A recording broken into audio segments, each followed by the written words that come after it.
For today's video mga sis, ay pupunta kami ng Cateres. Duhara bagatid na. Butterfly. May lipad yung butterfly. Yan. Ang sweet nila. Magjowa siguro.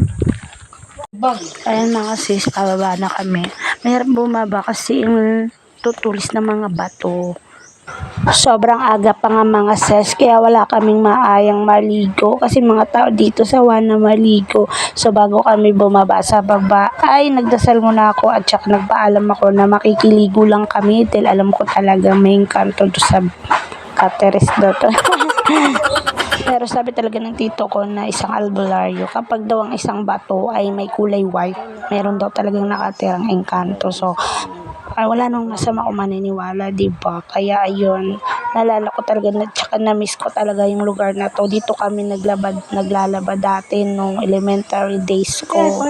Dito rin namin naliligo. Tapos pagkatapos namin maglaba at tsaka maligo, papasok na ako sa school na walang banlaw-banlaw. So ito na yung pinakatubig namin dati. Tapos may dala pa kami palo-palo nun kasama ng pinsan ko. Kasi hindi siya sumama dahil masakit yung paan niya. So may mga nararamdaman na siya.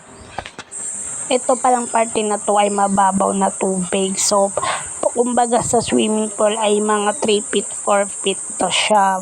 Tapos sa kabila naman, ayan, dun sa kabila ay nasa mga 8 feet. Yan, dito sa kabila na yan, yung kulay blue na yan, mga 8 feet siya. Tapos, dyan ako natuto lumangoy kasi tinulak ako ng pinsan ko nung bata ako, kaya may memories talaga ako dito sa Cateres na to. Kaya sarap talaga maligo dito sa mga sis. Sobrang lamig, ang sarap sa mga panahon ngayon na tag-init, grabe. Ayan, nakita niyo yung puti-puti na yan. Pero sa stalagmite tsaka stalactite ba yun? Tama ba yung pagkasabi ko? Ang sarap talaga ng pakiramdam kapag nagbabad ka sa tubig. Ang lamig. Ay, mga 30 minutes nga lang kami doon mga sis, ay umuwi na kami kasi wala pang tao na yun namin magtagal. So, ayan, may nakita akong baka. Namiss ko talaga mag-alaga ng baka kasi dati nag-aalaga ako ng baka eh. So, after namin manangalian, napag-isipan naman namin maglamaw with my pinsan na si Ma'am Rose Mortino and my cousin Josie Palero. Ayun, tinawag namin si Kuya Dario para umakit ng puno ng buko. Tapos, ayan, tinignan niya kung ano pa yung pwede ilamaw. Yung lamaw dito ay parang palamig sa Maynila. Yung mga buko juice na may gatas tsaka biskwit, di ba? So itatry kong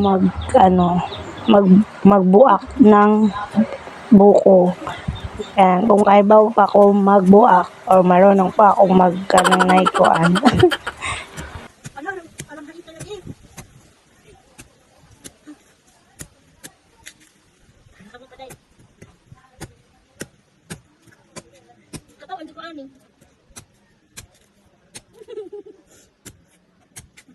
Hala.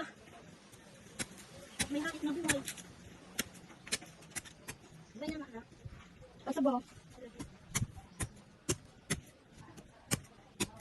Ang trip mo Yan. Ako lang ba ito? Nga, di ka na nag-iabang. Kisa ka dyan, udyo ato. Ako sa kabahay, nagpudyo sila Junard ng ping-ping. Kakaon ganit ko. Kita burot na nito, lo? Oh.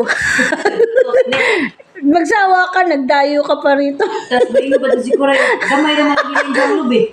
Gamerag lubi, tinan mo. Tanawa, puro nga sabaw ng lubi na. Huwag kita mga kanang pulo sakto na. Oda. Ang duwak. Na, mga gwapa man tao eh. So, nagbanding nga kami ng mga pinsan ko na parang kagaya lang ng dati nung maliliit pa kami. Then, after namin maglamaw, so nabusog na kami.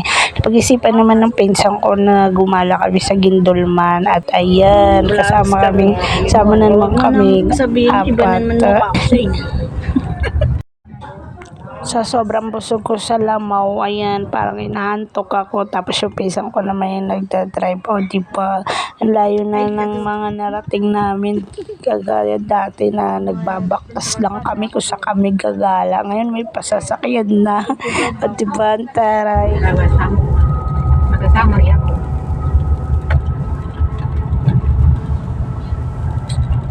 So, pagdating namin sa Gindilman ay wala na yung gusto namin bilhin na ulam. So, kaya naman nagmerienda lang kami doon at bumalik naman kami ulit. O, ayan na. Sige po. Bye-bye. See ya.